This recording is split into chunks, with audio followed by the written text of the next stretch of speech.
Alasan mengapa para sejarawan ragu, bahkan menolak kehistorisan tokoh Musa alaihissalam, sebagaimana yang dijelaskan di dalam berbagai kitab suci, adalah karena tidak ditemukannya bukti eksodus Bani Israel ke tanah Kanaan dalam jumlah yang signifikan, dengan alasan tidak adanya peninggalan arkeologi di sekitar jalur lintasan, serta tak ada catatan di Mesir sendiri yang menyinggung hal ini.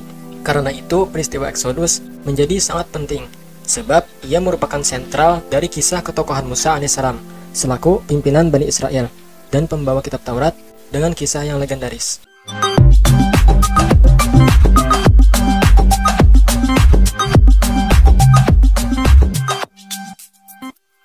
Assalamualaikum warahmatullahi wabarakatuh. Melanjutkan pembahasan mengenai Nabi Musa alaihissalam, di mana sosok ini oleh sebagian orientalis dianggap hanyalah tokoh fiktif. Nah, sebagai tanggapannya, kita telah mengemukakan beberapa argumen di video sebelumnya yang patut dipertimbangkan dalam mengklaim keberadaan sosok Musa ini dalam sejarah.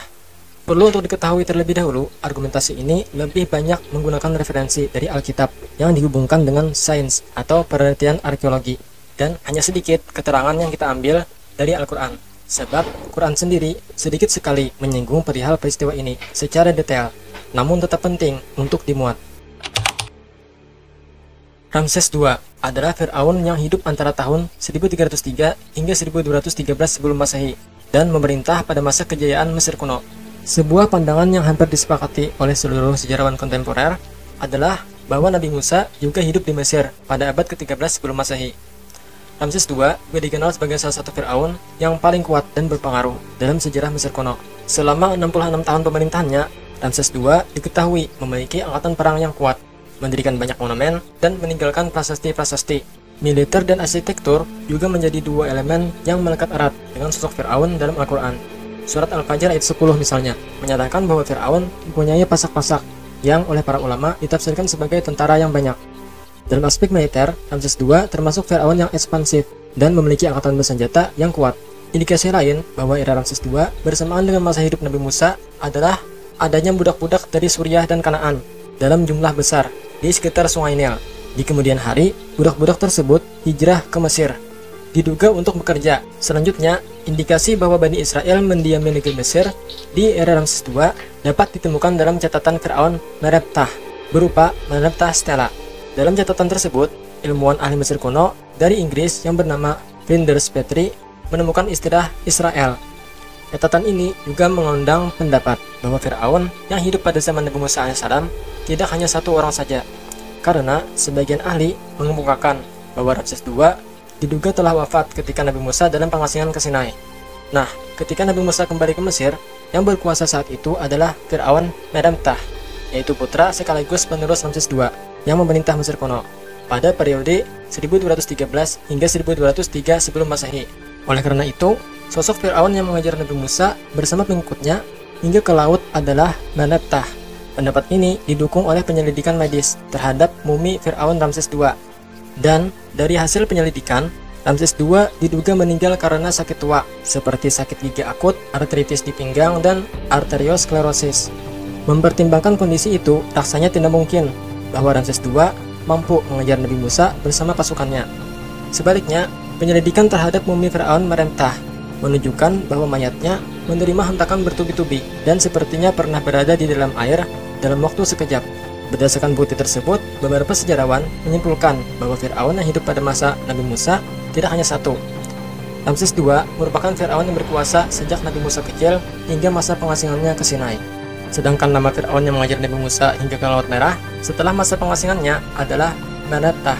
Karena itulah, jika kita baca kisah Fir'aun yang mendapat Nabi Musa dalam Al-Quran, maka tak pernah Fir'aun ini menyinggung sedikit pun tentang masa kecil Nabi Musa ataupun jasa besarnya yang telah merawat beliau. Karena memang bukan Fir'aun ini yang membesarkan Musa alaihissalam di istana. Sebaliknya, Fir'aun ini hanya suka mendebat dan membantah ideologi yang didakwahkan oleh beliau. Serta, jika kita perhatikan, maka Nabi Musa sendiri juga berbicara dengan Fir'aun yang satu ini seolah mereka adalah sebaya atau seumuran. Kitab suci menuliskan bahwa kejadian tersebut sungguh terjadi, yaitu saat Nabi Musa memimpin bangsa Israel keluar dari Mesir, yang saat itu dipimpin oleh Raja Mesir yang disebut Fir'aun. Beberapa tulisan yang dijadikan bukti sejarah akhirnya ditemukan, walaupun tidak secara langsung menyebut adanya eksodus bangsa Israel, tetapi menunjukkan adanya fakta yang mendukung kisah yang disebutkan dalam kitab Keluaran. Nah, jadi selain teks peringatan Ipuwer dalam sebuah papirus di zaman dinasti ke-19 hingga ke-20, prasasti Merneptah juga menjadi bukti lain akan kebenaran eksodus. Salah satu penemuan penting yang berhubungan dengan masa eksodus alias keluarnya bangsa Israel dari Mesir adalah plat batu Merneptah yang tertanggal sekitar tahun 1210 sebelum Masehi. Merneptah ialah raja Mesir yang menyombongkan diri dengan menyatakan bahwa ia telah menghancurkan para musuhnya di tanah Kanaan. Ia mengatakan, dikalahkan Kanaan dengan segala kejahatannya, Askelon dikalahkan, Gezer dikuasai, Yanoam dibuat seperti tidak pernah eksis, Israel dihancurkan atau dibiarkan sia-sia, namun keturunannya tidak. Kata Israel di sini ditulis dalam bahasa Mesir, yang artinya adalah bangsa dan bukan tanah. Ini menunjukkan bahwa bangsa Israel tidak mempunyai raja ataupun kerajaan pada saat itu. Pada saat itu yang berkuasa adalah para hakim-hakim. Teks ini juga menyimpulkan bahwa Israel adalah bangsa yang kuat, seperti halnya kota-kota lain yang disebutkan di sana. Bukan hanya suku bangsa yang kecil jumlahnya, sebagaimana yang diperkirakan oleh sebagian orang bahwa Eksodus tidak melibatkan banyak orang Israel. Terdapat sebuah tempat yang disebut dalam Yosua 15 ayat 9 dan 18 ayat 15 sebagai mata air Me Neftoah, yang kemungkinan merupakan nama Ibrani bagi Merneptah. Terkait kekuatan bangsa Israel di Mesir, Al-Quran melukiskan, dan kami hendak memberikan karunia kepada orang-orang yang tertindas di bumi Mesir itu, dan hendak menjadikan mereka pemimpin, dan menjadikan mereka orang-orang yang mewarisi bumi, dan kami teguhkan kedudukan mereka di bumi, dan kami perlihatkan kepada Fir'aun dan Haman bersama bala tentaranya apa yang selalu mereka takutkan dari mereka. Quran Surat Al-Qasas ayat 5 hingga 6. Selanjutnya, tidaklah mengherankan jika setiap bangsa dalam mencatatkan sejarahnya berusaha menuliskan hal-hal yang baik dan cenderung tidak menyampaikan hal-hal yang buruk tentang bangsanya. Hal ini misalnya jelas terlihat dalam berbagai catatan sejarah dari bangsa Cina dan Jepang atau Cina dan Taiwan, padahal pertikaian-pertikaian yang melibatkan bangsa-bangsa tersebut. Untuk itulah, agar menjadi lebih objektif, kita perlu membaca catatan sejarah yang dicatat oleh bangsa lawannya. Dengan prinsip ini, tidak mengherankan jika catatan tentang bagaimana Israel dapat lolos dari kerugian Mesir tidak dicatat secara khusus dalam sejarah bangsa Mesir, tetapi hal tersebut dicatat dalam sejarah bangsa Israel. Pengusirian bangsa Hiksus adalah rangkaian kampanye yang terjadi sejak Kamose menjadi raja di Tebes yang melawan bangsa Hiksus. Anaknya, yaitu Ahmose, akhirnya berhasil menguasai bangsa Hiksus. Keluarnya bangsa Israel dari Mesir kemungkinan termasuk dalam rangkaian keluarnya bangsa Hiksus dari Mesir. Kisah Eksodus kemungkinan besar berdasarkan atas pengusiran bangsa Hiksus dari Mesir, sebab tidak ada pencatatan lain tentang keluarnya banyak orang dari Mesir. Bukti ini sepertinya cocok dengan catatan sejarah dari sejarawan Yunani, Josephus.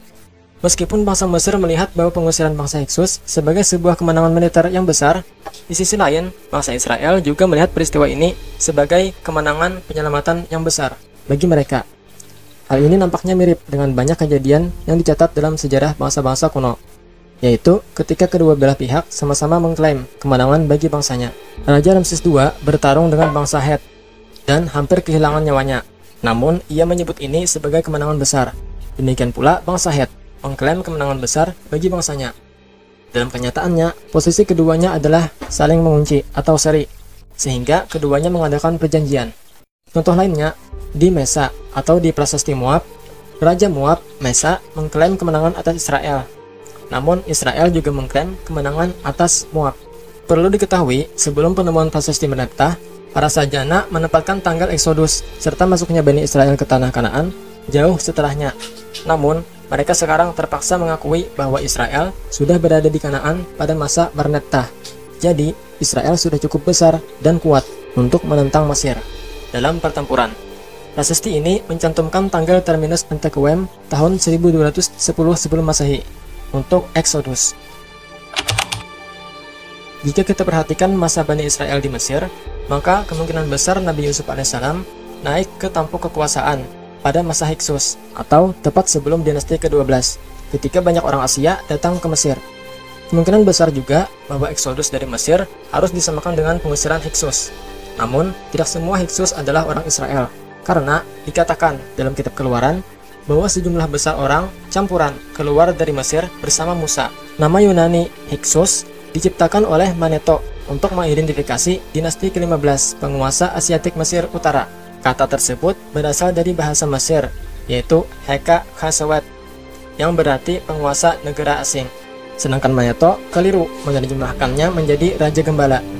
Hyksos berlatar belakang Semit Barat, kemungkinan berasal dari Palestina Selatan yang bermigrasi ke Mesir Utara selama dinasti ke-12 dan ke-13. Awalnya, mereka hidup damai dengan orang Mesir hingga kemunduran kekuatan Mesir ketika tahun 1648 sebelum Masehi. Mereka merebut ibu kota Mesir di Memphis. Jadi, nampaknya apa yang dilihat oleh orang Mesir sebagai kemenangan besar atas pengusiran Hyksos juga dilihat oleh orang Israel sebagai eksodus besar. Seperti halnya Raja Moab, Mesa, yang mengklaim kemenangan besar atas Israel. Namun, Israel juga mengklaim kemenangan besar atas Moab. Sebagian besar penulis kuno menyamakan Eksodus dengan pengusiran Hyksos dari Mesir, yaitu sekitar tahun 1570 sebelum Masehi. Kebanyakan penulis kuno menyimpulkan bahwa orang Yahudi berada di Mesir selama 215 tahun atau kurang.